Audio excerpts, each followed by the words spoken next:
Hello and welcome to this lecture. This will be the first lecture on the data structures. So in this lecture we are going to cover about the list, the most used data structure in the Python. So first of all, what is list? So first of all, let's come with the variable. So when I just say variable, you have to store only one element to the variable. So you cannot store something like var saying 3 store me 4 5 6 6. This should not be valid in the variable. You can store only one data item to the variable, but if you want to store multiple items to the same variable, it is to be done with the data structures. It can be the dictionary, it can be the list, it can be the tuple. So let's see about the list in this lecture. So let me just say my list, and I'll say this empty square brackets. So when I just save this, and if you want to print, it will just print you the my list, and it is your empty list. So let me just press F5 to show you over here. And if I say my list and just assign as empty square bracket over there, then you'll see that you'll just have the my list as empty. So you are just creating here the empty list. So let's assign some of the integers over here. So I'll just say my list, and let's see 1 2 3. So now you can see we have assigned multiple data item to the same variable name, which is basically the data structures, which is the list. So we have created the list of numbers from 1 to 3.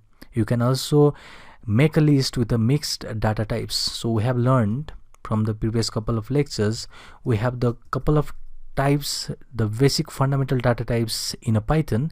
That is, first is integer, obviously the one integer, and next one is decimal, and the next one is string, and next one is your boolean. So let's close this first, and after this let's add the boolean, and it is also valid. If you just print your list, you'll see this is going to create us a simple list containing all of the mixed data types over here, having an integer, float, string, and the boolean. So we have created the list over here, the first list, which is going to get all of the data items stored in it. So you can also have the nested list. So let me just take an example, my list, and let me say it is going to have hey first, and after that the another list, after that the more another list, okay,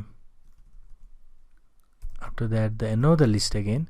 So you can see we have created a list which contains the nested list, which have more than one list. So it have one list over here, then another list over here. So this is the nested list. So let's see how we can access the element from the list. You can see we have created our list over here, which is the mixed list, and over here we have created our my list. So let me just copy this and paste it here, and now we have the my list containing a mixed data type. So let's access some of these items from this list. So in order to access the element, you have to go through the index. So what is index here? So index can be assigned with this square bracket again. So in the list, the first item is at index 0. So this is the position which we call 0. Next one will be 1, 2, and 3, incremented each time by 1. So if you just call this as 1, this should be 2, and this should be 3. And always remember, the list index start from 0, not the 1. This is not 1, it starts from O.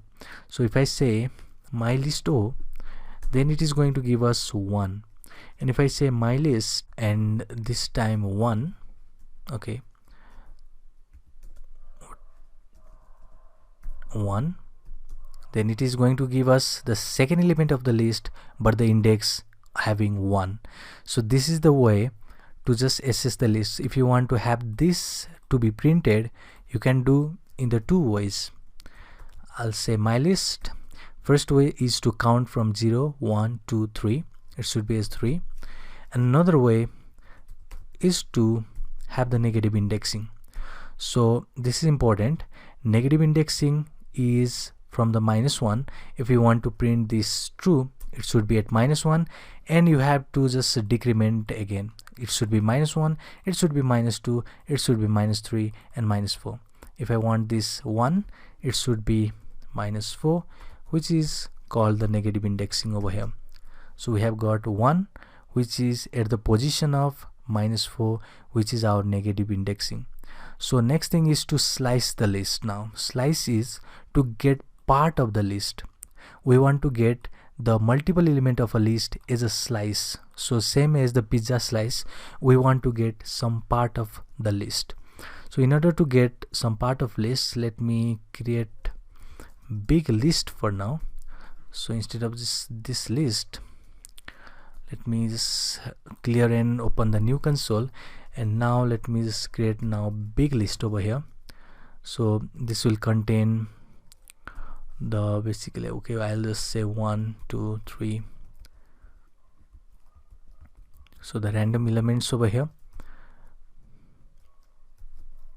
So let's close this list. We have created the list. So now what if we want to do is we want to have the element from this, maybe from 3 to maybe 66. We want every element from this 3 to 66. So let's see how we can just get that. And this technique is called slicing technique. So first of all, we have to go through the index again. So 1 is at 0, 2 is at 1, and 3 is at position 2, but position 3, but index is 2.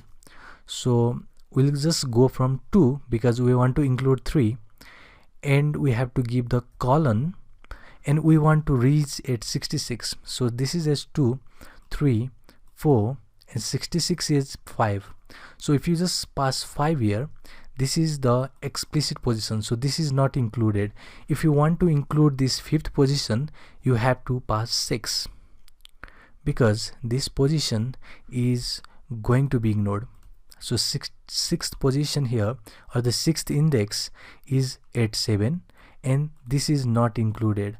Only up to here is to be included. So if I hit enter, it will show us 3, 4, 5, 66. 7 is not included, though it has the index of 6, but this is the ignorable position, or this is not an included position.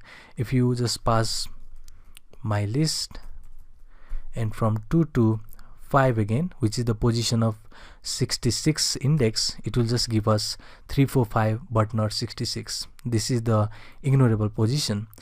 And now you can also do something from the beginning to maybe from here beginning to 5. If you want from beginning to 5, we can do something like leave the first position. If you leave first position, it will just defaultly start from the first index and just count from there. 0th, 1, 2, 3, 4. We want to 5. That means we have to include this 5th. And let's close this. So it is giving us 1, 2, 3, 4, 5. So the next thing is the step position. So let's see the step position. So I'll just say my list, and the first one is default. Let's say second one is also default. If you pass third one, so this third one is basically this step. So step is the loop, or basically what is to be included. If I pass 2 over here, it is going to leave one step in each of the elements. So you can see, if you just pass 2 over here, this one was printed, but instead of printing 2, it has directly jumped to 3. It has left out 4, it has left out 66. So one step has been not included in the output list. If I say something like my list, again go from beginning. If you don't pass anything, it will go from beginning, and again if you don't pass anything over here, it will just go till the end. And if I say 3 over here, and if I print, now again it is going to remove the 2 element. So step has been 3 here. That means it is going to remove the 2 element from each of these part. So you can see 1472 has been printed, with this slicing technique. Now let's see some of the important methods of the list. So first of all, I'll make the odd element over here, 1 3 5 7. So now if we want to append or add another element, we can make use of this append method of the list, and I'll say the next would be 9. And now if I print odd, you would see now 1 3 5 7 9 has been appended to this odd list. So you can do similarly. Let me say if you want to add multiple elements, so in the case of append you can add only one element, but if you want to add multiple element, you can simply do extend 11 13 15. And now okay, what we have just done here was we have to extend with the list. So we have just made a small mistake over here, because this should be iterable. It has shown right over here and we haven't passed in the list. So I'll say 11 13 and again 15, close the list, close the method, and if you just print odd, now it has been extended. So 1 3 5 7 9 was the initial odd. Now 11 13 15 was added from this extend method of this Python list. So you can also do something like insert. Let's go back again, print this, and if I just say odd is 1 and 9, and now if you want to insert the element, you can simply do insert, and now if I say 1 and 3, okay, what we just did over here was we wanted to add this third element in the first position. So this insert method will take the position where you want to insert, or basically the index. So index is basically the 1, that means we want to insert in the middle of the 1 and 9, because 1 is at 0th, 9 is at 1 position, but now in this position we want to add 3. So when I just insert this, print odd, you'll see 3 has been inserted now in middle of 1 and 9. So this is the way to just insert the element using this insert method. Next is to see our remove method, delete method. So let's see about that. So first of all, let's see our list. So let's create the new list, and I'll say 1 2. This is our list. So next thing is to just delete the list. So I'll say I want to delete some part of the list, some element of the list. You can do that by using this mylist and the slicing technique that we have studied. I want to just delete from 2 to 3. So if I do that, and if you say mylist again, you'll see that it has now 1 3 4 5 5, 2 and 3 has been deleted. So next thing you can also do is simply call delete, and if you say delete mylist, whole list will be deleted, and you will see this mylist is not defined because we have just deleted our mylist completely from here. So next thing is you can also make use of the remove method in order to delete some element of the list. So let me create mylist again, and here I'll say A, B, C and D are the element of the list, and if you want to remove, you have to call mylist again and just add the remove method. So when I just remove, let me say I want to remove C from here, and if I just print again my list, you'll see C has been removed from your list. You can also do same tasks using the pop method. So you can see that my list and dot pop method is of the list, and you have to pass the index in this pop method. So when I just say 1 is the position for this B, so B has been popped out, that means element has been popped out from this list. So if you just do something like my list dot pop,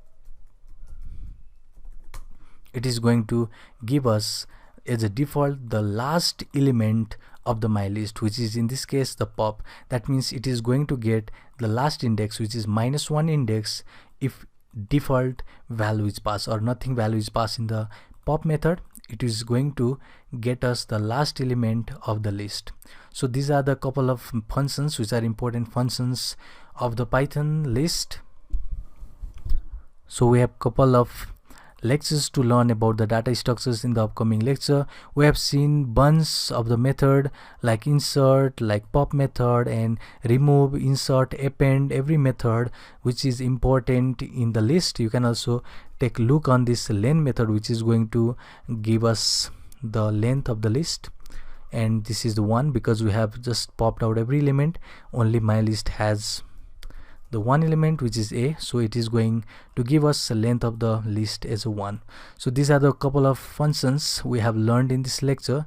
In the next couple of lectures we'll also see about the more advanced data structure. See you in the next one.